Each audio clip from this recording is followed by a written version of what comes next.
Hey guys, నిన్న పొడి just షార్ట్స్లో అప్లోడ్ చేశాను కదా. ఇప్పుడు ఫుల్ వీడియో అప్లోడ్ చేశాను, చూసుకోండి. ఒక కప్పు శనగపప్పు, ఒక కప్పు శనగ పలుకులు అండ్ ఒక కప్పు ఎండుమిర్చి, ఒక కప్పు మినప్పప్పు.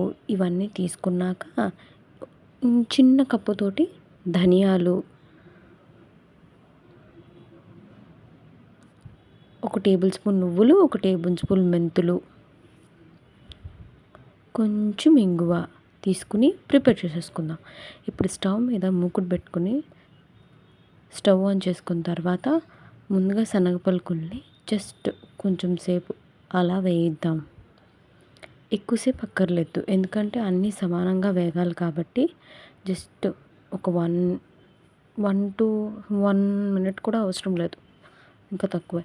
ఇప్పుడు ఇందులోకి ఒక కప్పు శనగపప్పు తీసుకుని దాన్ని కూడా దీంట్లో మిక్స్ చేసుకుని చక్కగా వేయించుకుందాం.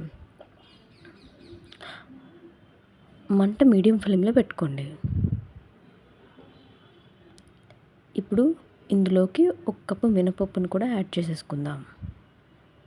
వీటన్నిటిని మాడకుండా జాగ్రత్తగా కలుపుతూ కొంచెం వేగిన వాసన అంటే లైట్గా వేగే వాసన వచ్చేదాకా వేయించుకోవాలి.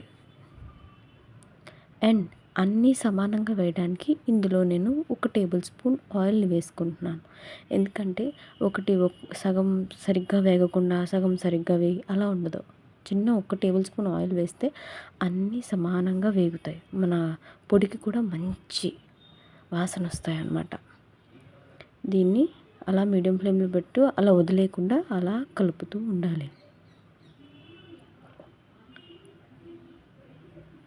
ఇప్పుడు మంటని జస్ట్ ఇంకొంచెం లో చేసుకుంటున్నాను మంటని. ఇప్పుడు ఒకసారి మొత్తం చెక్ చేసేసుకుని చూసారా, చక్కగా లైట్గా అంటే నాకైతే చిన్నది వేగిన వాసన వచ్చింది, అందుకే అలా కలుపుకుని పక్కనే అలా కలుపుతూ ఉన్నాను.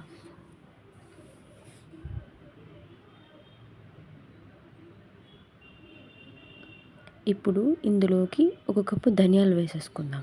ధనియాలు ఎక్కువసేపు వేగక్కర్లేదు, అందుకే జస్ట్ ఒకసారి మిక్స్ చేసేసుకుందాం.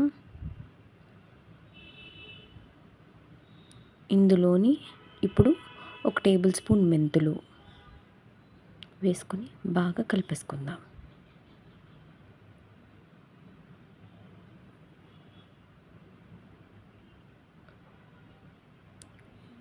ఒక 2 సెకండ్స్ తర్వాత ఇందులోని ఒక కప్పు ఎండుమిర్చి వేసేసుకుందాం. నాకైతే ఈ కారం కరెక్ట్గా సరిపోయింది.